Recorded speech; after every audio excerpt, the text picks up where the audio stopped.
Hola, soy Sofía Mayo Fernández y para mi exposición, que titulé El hambre como motor narrativo, seleccioné el corpus La vida del Lazarillo de Tormes, de autoría anónima, que apareció en 1554 en Alcalá, Amberes y en Burgos, y también Don Quijote de la Mancha, de Miguel de Cervantes, cuya primera parte se publicó en 1605 y la segunda en 1615.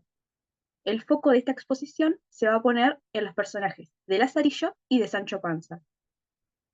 Considero que el hambre funciona en estas obras como motor narrativo y también como una forma de crítica social. Y lo voy a justificar tomando en cuenta los siguientes criterios. La manifestación del hambre, que será física y o proclamada, la contemplación y anhelo de la comida, la reacción frente al hambre y la queja de los personajes. Esta cita del Lazarillo de Tormes. Y mándome echar a sus pies, lo cual yo hice, más, maldito el sueño que yo dormí, porque las cañas y mis salidos huesos en toda la noche dejaron de rifar y encenderse, que con mis trabajos, males y hambre, pienso que mi cuerpo no había libra de carne, y también, como en aquel día no había comido casi nada, rabiaba de hambre, la cual con el sueño no tenía amistad. Maldíjeme 1000 veces, Dios me lo perdone, y a mi ruin fortuna, allí lo más de la noche, y lo peor, no osándome revolver por no despertarle, pedí a Dios muchas veces la muerte. En esta cita vemos que el hambre se manifiesta de forma física y también proclamada por parte del mismo Lázaro, y en esta expresión rabiada de hambre, real, sino también emocional. El hambre se va a ver representado en este cuerpo demacrado, ni salidos huesos, no había libra de carne, en el insomnio, porque el hambre no lo va a dejar dormir, y en la desesperación que siente y que podemos ver hacia el final de la cita con este pedido de la muerte. Por otro lado, como cita del Quijote tenemos, si eso no es así, dijo Sancho, ve el señor doctor de cuántos manjares hay en esta mesa, la cual me hará más provecho y cual menos daño, y déjeme comer de él sin que me le apale, que me muero de hambre y el negarme la comida será quitarme la vida que aumentármela. En este pasaje podemos ver que Sancho, que finalmente se convirtió en gobernador de una ínsula, está sufriendo porque un médico, supuestamente por su bien, le impide comer. El dramatismo de esta expresión, me muero de hambre, contrasta con lo absurdo de la escena porque está frente a un montón de manjares, pero no los puede probar. La manifestación de Sancho es más una queja dirigida al médico y a esa privación de la comida, porque que no atenta realmente contra su vida. Para este segundo criterio, contemplación y anhelo de la comida, tenemos la siguiente cita para el Lazarillo, que es del mismo tratado que la cita anterior. Era de mañana cuando mi tercero amo topé, y llevóme tras sí gran parte de la ciudad. Pasamos por las plazas, donde se vendía pan y otras provisiones. Yo pensaba, y aún deseaba que allí me quería cargar de lo que se vendía, porque esta era propia hora cuando se suele proveer de lo necesario. Mas muy atendido paso, pasaba por estas cosas. El hambre acá se manifiesta como una expectativa frustrada, porque Lázaro desea y espera recibir comida, pero el amo lo ignora. Y hay un contraste entre esta abundancia que él ve en los puestos del mercado y la carencia de lo que él efectivamente tiene. En esta cita, la dimensión contemplativa, podemos ver que el anhelo es más bien silencioso e interno, porque el alimento está cerca, pero resulta inaccesible. Y esta escena también sirve para pensar la desconexión entre el escudero, el amo, que aparenta tener medios, y su incapacidad real para sostener a su criado y al mismo. Por otro lado, en la cita de Quijote tenemos, todo lo miraba Sancho Panza y todo lo contemplaba, y de todo se aficionaba. Primero le cautivaron y rindieron deseo las ollas, de quien él tomara de buenísima gana un mediano puchero. Luego le aficionaron la voluntad, los saques, y últimamente las frutas de sartén, si es que se podían llamar sartenes las tan hondas calderas, y así sin poderlo sufrir, ni ser en su mano hacer otra cosa, se llegó a uno de los solícitos cocineros y con corteses y hambrientas razones le rogó le dejase mojar un mendrugo de pan en una de aquellas ollas. En esta escena, que pertenece al episodio de las bodas de Camacho, Sancho contempla los alimentos con una mezcla de fascinación y de ansiedad por poder acceder a esa comida. Estas frases de le cautivaron y rindieron el deseo y de todo se aficionó, subrayan la intensidad sensorial de la contemplación.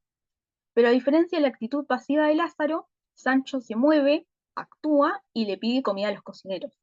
En este caso, ese anhelo se convierte en acción. Para el tercer criterio, la reacción frente al hambre, tenemos primero la cita del Quijote, porque es lo que sigue, lo que viene enseguida después de la cita anterior. Hermano, responde el cocinero, Apeaos y mirad si hay por ahí un cucharón y espuma de una gallina o dos, y buen provecho os hagan. Y diciendo esto, asió de un caldero, y encajándole en una de las medias tinajas, sacó en él 3 gallinas y 2 gansos, y dijo a Sancho: Comed, amigo, y desayunaos con esta espuma, en tanto que se llega la hora del yantar. No tengo de qué echarle, respondió Sancho.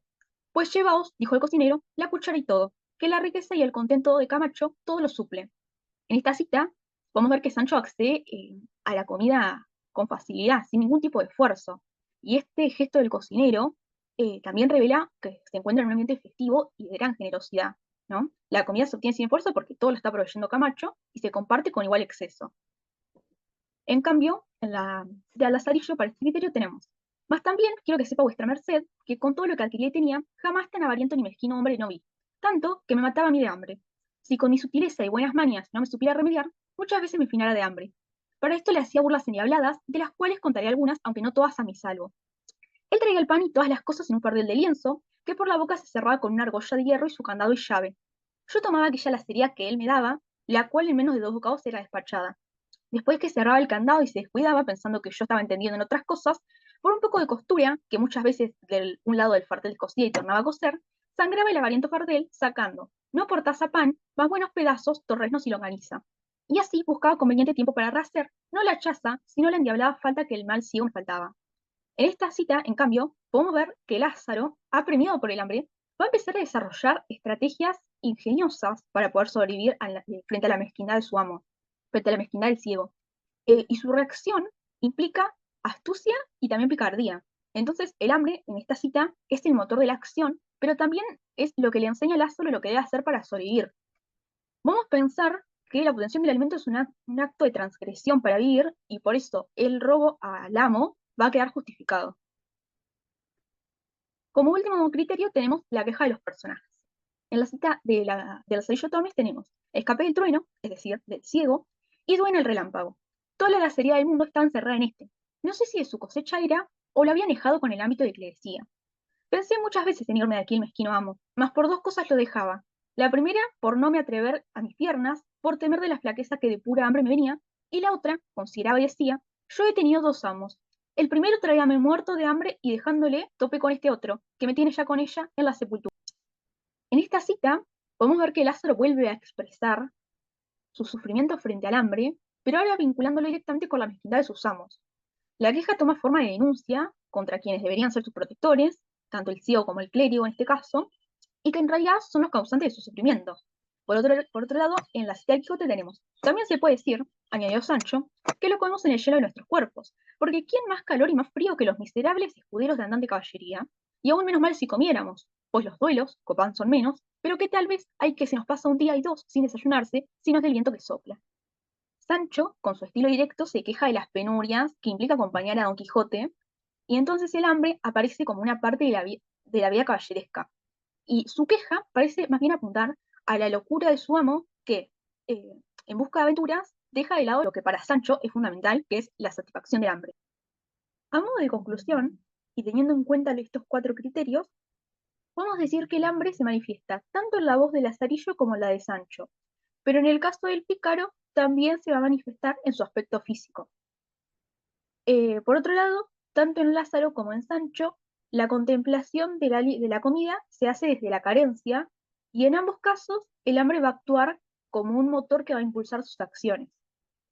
Pero, mientras que para Lázaro el hambre es una experiencia constante que define su existencia y que lo va a obligar a desarrollar estrategias ingeniosas para sobrevivir, en Sancho el hambre es una cuestión más bien ocasional. Y a pesar de sus quejas por su situación de escudero junto a su amo, el lector sabe que tanto amo como escudero van a visitar lugares a lo largo de la obra donde son bien atendidos y que permiten pensar cómo se van a manifestar a través de la comida las diferentes realidades sociales de la época. No solo en la ínsula y a las bodas de Camacho, episodios que fueron tomados para esta exposición, sino también en otros momentos como la visita a la casa de Diego de Miranda y la estancia en el castillo de los duques. Por último, no podemos dejar de advertir el tono de crítica social que toma la denuncia de Lazarillo frente a sus amos y a las instituciones que estos pertenecen.